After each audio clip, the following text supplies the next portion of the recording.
Hello friends, आप सभी का स्वागत है आपके अपने यूट्यूब चैनल स्टडी करियर में। तो साथियों, मैं आज रेलवे एएलपी टेक जीडीसी के प्रश्नों का एनालिसिस करने जा रहा हूं।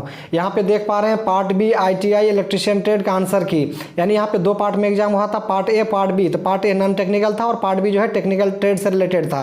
तो इसमें इस प्रश्न पत्र को आप देखें और मिला एक एक प्रश्न का आपका कितना मार्क्स बनता है, कौन सा सही हुआ कौन सा गलत हुआ, इसी से आप अंदाजा लगा सकते हैं। नई भर्ती वालों, आपके लिए एक इंपॉर्टेंट वीडियो है। आप इस चीज़ को देख करके ट्रेड को किस तरह से पढ़ें, इस चीज़ का अंदाजा लगा सकते हैं। और मैं भी आपको बताऊंगा कि किस किस तरीके का प्रश्न पूछा जा रहा है, कौन सा टफ है कौन सा आसान है, और आपको किस तरह से पढ़ना चाहिए। और आप जो बैकडेट में एग्जाम हुआ पिछला, अब जो फ्रेश वैकेंसी एलपी टेक का जो एग्जाम हुआ है उसमें कौन सा प्रश्न पूछा गया और किस तरह का प्रश्न यहाँ पे कितना प्रश्न रिपीट करता है।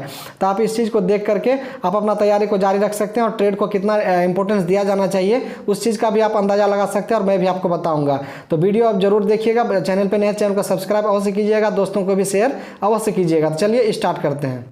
तो फ्रेंड्स, मैं आपको बता दूं, ये डाटा एकत्रित करने का काम जो है हमारे ग्रुप के रेलवे का महानायक गजेंद्र जी के द्वारा किया गया है। आप इनको चेहरे से जानते हैं, चेहरे से वाकिफ होंगे। ये हालांकि सोशल मीडिया में एक्टिव रहते हैं। ये टेक्नीशियन 3 है, टीआरडी डिपार्टमेंट इनका विजयवाड़ा डिवीजन में ये पोस्टेड है। तो फ्रेंड्स, जो प्रश्न वहाँ पे पूछा गया था टेस्ट में, उसी का हालांकि क्वेश्चन तो वहाँ देता नहीं है, सीबीटी टेस्ट था। तो वो सभी प्रश्न जो भी याद था उसको मैं किताब से खोज करके एक जगह एकत्रित किया हूँ। सेम प्रश्न यही रहे थे, कुछ थोड़ा बहुत यहाँ पे चेंजिंग आपको देखने को नहीं मिलेगा। यहाँ पे देखेंगे सेम प्रश्न क्या रहा था। यहाँ पे 4 ध्रुवीय डीसी जनरेटर 1500 आरपीएम पर चल रही है, तो आर्मेचर वाइंडिंग में धारा की आवृत्ति क्या होगी। तो यहाँ पे देखेंगे इस तरह सभी ऑप्शन थे, तो इसका सही आंसर हो जाएगा बी, यानी 1500 आरपीएम। इसका जो फॉर्मूला होता है फॉर्मूला सब सॉल्व करेंगे, तो यहाँ पे इसका आंसर हो जाएगा यहाँ पे 50 हर्ट्ज, यानी 50 हर्ट्ज इसका सही answer, question answer number b जो है हो जाएगा। इस तरह से आप देख सकते हैं, इसमें कुछ अंक आपको चेंज हो सकता है, दिखा जा सकता है। ये प्रश्न आपको जो पूछा गया था, आप देखेंगे 28 अगस्त शिफ्ट 1 में 2018 में ये प्रश्न पूछा गया था। क्वेश्चन यही सब टेक्निकल प्रश्न जो है बार बार वही प्रश्न रिपीट कर रहे हैं, और ये चीज सेम प्रश्न हूबहू इसी तरह का प्रश्न था कि उपरोक्त छवि इनमें से किसे इंगित करती है। उसमें खतरा, रेडियोधर्मी खतरा, विद्युतीय खतरा और रासायनिक खतरा। तो इसका आंसर जो है यहाँ पे रेडियोधर्मी खतरा ये आंसर हो जाएगा। यहाँ पे आप देख सकते हैं, ये इसका जो ये आप इसे संकेत देख रहे हैं, संकेत का जो है किसका दर्शा रहा है, तो रेडियोधर्मी खतरा को ये दर्शा रहा है। और यहाँ पे नीचे देखेंगे ये प्रश्न भी रिपीट था डीएमआरसी का। उसके बाद यहाँ पे आप देख पा रहे हैं नेक्स्ट क्वेश्चन की अगर बात करें, तो नेक्स्ट क्वेश्चन में देखेंगे वास्तविक शक्ति ज्ञात करने के लिए आभासी शक्ति को किससे गुना करते हैं। तो यहाँ पे शक्ति गुणक से ज्ञात करते हैं। ये प्रश्न वहाँ पे थोड़ा सा आपको चेंजिंग क्या था कि शक्ति गुणक क्या होता है। तो शक्ति गुणक को क्या होता है, वास्तविक शक्ति और आभासी शक्ति का एक गुणनफल होता है। तो ये चीज यहाँ पे उसका आंसर हो जाएगा। ये क्वेश्चन उल्टा था कि यहाँ पूछा गया था कि शक्ति गुणक क्या है, ऑप्शन था यहाँ पे बहुत सारा वास्तविक शक्ति बटे आभासी शक्ति, वास्तविक शक्ति गुना आभासी शक्ति, इस तरह से था। इसका आंसर हो जाएगा क्या, वास्तविक शक्ति गुना आभासी शक्ति। वो जो मारे होंगे उनका सही हो जाएगा। यहाँ पे ये देख लीजिए क्वेश्चन क्या पूछा गया था, एलपी टेक सीबीटी 2 22 जनवरी 2019 को ये प्रश्न पूछा गया था शिफ्ट 2 में। अब देखें रिपीटेड प्रश्न, पिछला बार जो क्वेश्चन पूछा गया था वही चीज जो है यहाँ पे रिपीट किया। यहाँ पे एक प्रश्न और देख पा रहे हैं, एसी तरंग के कारक को निम्न के अनुपात के रूप में परिभाषित किया गया है। यहाँ पे देखेंगे ये भी प्रश्न पूछा गया था, एलपी सीबीटी 2 23 जनवरी 2019 को यहाँ पे पूछा गया था। ये प्रश्न को आप कितने 4 प्रकार 5 प्रकार से पूछा जा सकता है, तो यहाँ पे आप देख सकते हैं। इसमें इसका सही आंसर जो हो जाएगा आरएमएस मूल्य के से औसत मूल्य, आरएमएस मूल्य से औसत मूल्य इसका सही आंसर हो जाएगा। इस तरह से भी सेम प्रश्न ये रहे थे। उसके बाद आप नीचे देखेंगे तो ये चीज प्रश्न आप देखेंगे इंपॉर्टेंट और छोटा 1 लाइनर प्रश्न था। भारत में घरेलू सप्लाई वोल्टेज यहाँ पे कितने में दिया जाता है। तो यहाँ पे कितने वोल्ट, 220 से 230 वोल्ट के रेंज में यहाँ पे जो है घरेलू सप्लाई दिया जाता है। तो यहाँ पे इस प्रश्न का उत्तर सही हो जाएगा, 220 और 230 वोल्ट के रेंज में यहाँ पे घरेलू सप्लाई वोल्टेज दिया जाता है, आप देख सकते हैं। उसके बाद यहाँ पे सभी का जो नीचे कब पूछा गया, किस डेट में, कौन सा परीक्षा में पूछा गया, इसका टैग नीचे दिया गया है, आप उसको देखते जाएं। ज्या वक्रीय तरंग की एक प्रत्यावर्ती धारा एसी का शीर्ष गुणक क्या है। तो यहाँ पे 1.414 का यहाँ पे जो है इसका शीर्ष गुणक मान ये चीज़ है, यानी 1.414 इसका मान है। यानी यहाँ पे देखेंगे हूबहू प्रश्न जो किताब में दिया हुआ है वही प्रश्न वहाँ पे ट्रेड में पूछ दिया जा रहा है। आपको यहाँ पे आपका प्रश्न जो है ये चीज़ पढ़ने में अच्छा भी लगेगा, लेकिन हो सकता है आपका लंबा समय तक याद ना रहे, लेकिन आपको किसी भी हर हाल में ट्रेड को अच्छी तरह से पढ़ के आपको माइंड में रखना है। तो इसमें आप देख सकते हैं नेक्स्ट प्रश्न को आप देखेंगे तो नेक्स्ट प्रश्न यहाँ पे क्या लिखा गया है कि ये प्रश्न हूबहू इसी तरह का पूछा गया था कि सोडियम वाष्प लैंप द्वारा प्रकाश का कौन सा रंग उत्सर्जित होता है, या फिर इसी को 3 प्रकार से प्रश्न पूछ सकते हैं। तो यहाँ पे देखेंगे नीला प्रकाश, पीला प्रकाश, लाल प्रकाश, हरा प्रकाश, सफेद प्रकाश। तो यहाँ किताब क्या दे रहा है, बी ऑप्शन दे रहा है यहाँ पे पीला प्रकाश। आप यहाँ देखेंगे आंसर की जब आएगा फ्रेश तो उसमें कौन सा आंसर दिया जा रहा है। हालांकि वहाँ पे कुछ चेंजिंग, वहाँ पे भी 2-4 प्रश्न का चेंज उत्तर देखा जा सकता है। तो यहाँ पे इसका सही आंसर बुक जो है बी दे रहा है, पीला प्रकाश दे रहा है, तो आप इसमें देख सकते हैं। नीचे अगर देखेंगे नेक्स्ट प्रश्न की बात करेंगे तो यहाँ पे देखेंगे ये भी प्रश्न पूछा गया था स्पष्ट, डीसी मोटर में निम्नलिखित स्टार्टर का उपयोग नहीं किया जा सकता है। तो किसका प्रयोग नहीं किया जा सकता यहाँ पे डीसी मोटर में? तो स्टार डेल्टा स्टार्टर यानी एसी मोटर में प्रयोग किया जाता है। तो डीसी में कौन सा किया जाता है? यहाँ पे देखिए श्रेणी के अलग है, शंट मोटर के लिए अलग, ये चीज़ आप देख सकते हैं। उसके बाद अगर नेक्स्ट प्रश्न की बात करें तो नेक्स्ट प्रश्न यहाँ पे देखेंगे कि यहाँ पे जो है नीचे आप देखेंगे किस प्रकार की मोटर एलिवेटर्स में उपयोग की जाती है, किस प्रकार की मोटर को एलिवेटर्स में प्रयोग किया जाता है। यहाँ पे सभी प्रश्न का जो ऑप्शन दिया गया था, यहाँ पे इसका जो लिया गया है कम्युलेटिव कंपाउंड मोटर, यानी यहाँ पे दिया गया कम्युलेटिव कंपाउंड मोटर, इसका सही आंसर किताब के अनुसार ये चीज़ सही हो जाता है। अब देखेंगे आंसर की भी देने का बाद क्या कौन सा इसमें सही उत्तर लिया जाता है, ये चीज़ भी देखने का ये होता है, लेकिन आप इसका सही आंसर किताब के अनुसार ये है। अगर आपको कुछ और लगता है तो अपने से आप सुधार भी कर सकते हैं। यहाँ पे DMRC इलेक्ट्रीशियन 20 फरवरी 2017 को यह प्रश्न पूछा गया था।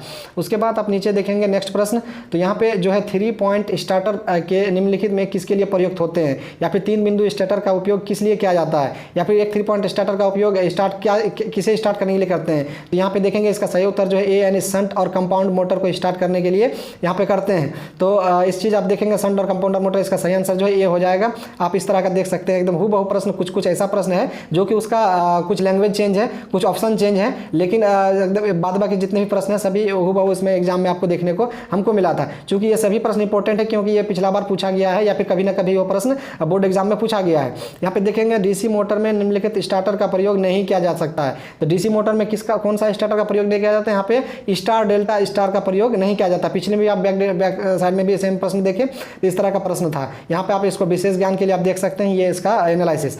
उसके बाद आप यहाँ पे देखेंगे कि डीसी सीरीज मोटर की सुरक्षा के लिए निम्नलिखित में कौन सा स्टार्टर प्रमुख रूप से उपयोग किया जाता है। यहाँ पे देखेंगे इसका सही आंसर ए दिया जा रहा है, 2 पॉइंट स्टार्टर। यहाँ पे देखेंगे डीसी सीरीज मोटर की सुरक्षा के लिए तो 2 पॉइंट स्टार्टर का प्रयोग किया जा रहा है, ये भी प्रश्न पूछा गया था। उसके बाद यहाँ पे देखेंगे DOL, यानी यहाँ पे एक प्रश्न ये भी था, DOL का फुल फॉर्म क्या है? तो डायरेक्ट ऑनलाइन, ये भी आप देख सकते हैं। और इसमें परावर्तक का प्रयोग किस प्रेरण मशीन में किया जाता है? तो यहाँ पे देखेंगे निम्न निर्धारण रेटिंग में, इसमें ये चीज़ जो है ये प्रश्न पूछा गया था कभी ना कभी बोर्ड एग्जाम में, तो ये प्रश्न भी आप देख सकते हैं।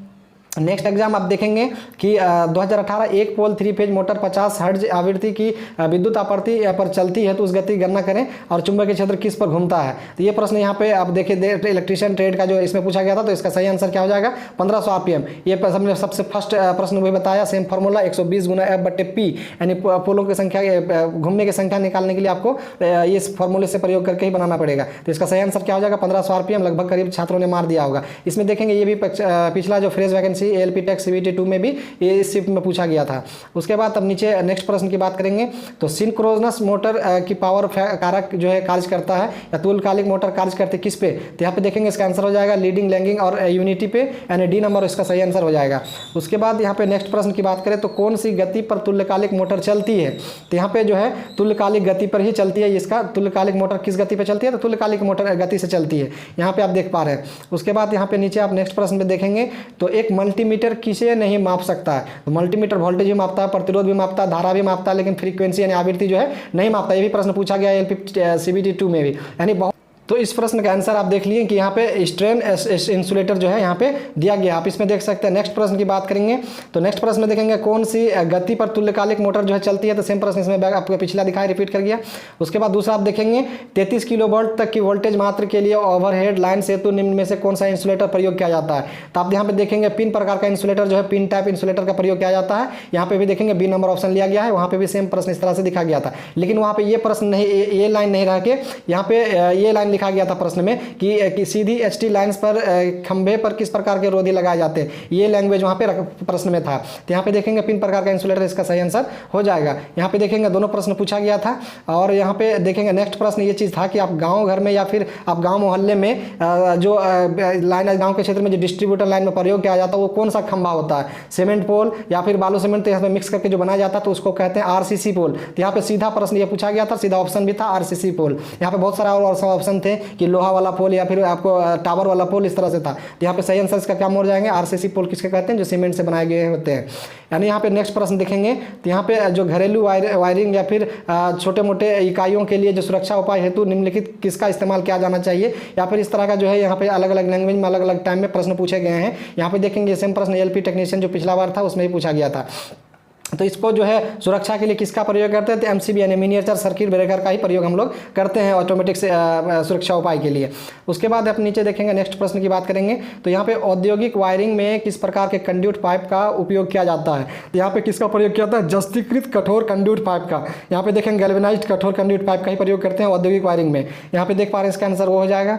नीचे की अगर बात करेंगे तो नीचे हमें नेक्स्ट प्रश्न में देखेंगे कि सक्रिय घटक के समान उदाहरण में निम्न शामिल है, वोल्टेज स्रोत, धारा स्रोत, या इस तरह से ये सभी स्रोत जो है सक्रिय घटक के समान उदाहरण है। आप यहाँ देख सकते हैं इस तरह का प्रश्न था कि निम्नलिखित में से कौन सा सक्रिय घटक है, तो इसी तरह का ऑप्शन था, कुछ एक्स्ट्रा था, तो यहाँ पे आप उसमें देख सकते हैं ये जितने भी हैं सभी सक्रिय घटक हैं। और उसके बाद नीचे जो है प्रश्न दिया गया था कि निम्नलिखित में से कौन सा निष्क्रिय इलेक्ट्रॉनिक घटक है, तो उसमें भी इस तरह से ऑप्शन था, प्रतिरोधक, कैपेसिटर और इंडक्टर्स, और इसमें और कुछ ऑप्शन था। तो यहाँ पे आप जो देखेंगे डायोड वगैरह था, तो यहाँ पे देखेंगे तो इस तरह से जो ये सभी अगर जो भी आते हैं तो ये सभी निष्क्रिय यहाँ पे घटक होते हैं। आप देख निष्क्रिय इलेक्ट्रॉनिक घटक होते हैं, इसके अलावा जो भी हैं सभी सक्रिय इलेक्ट्रॉनिक घटक है। तो निष्क्रिय सक्रिय दोनों देख लिए, इस तरह से स्पष्ट सीधा प्रश्न पूछा गया था।